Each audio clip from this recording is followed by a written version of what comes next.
I decided to make some pumpkin dumpling right here in sweet, sweet Jamaica.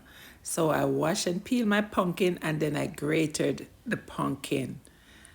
After I grated the pumpkin, I add some flour and a little bit of salt. Put my water on the fire and I boil the dumpling.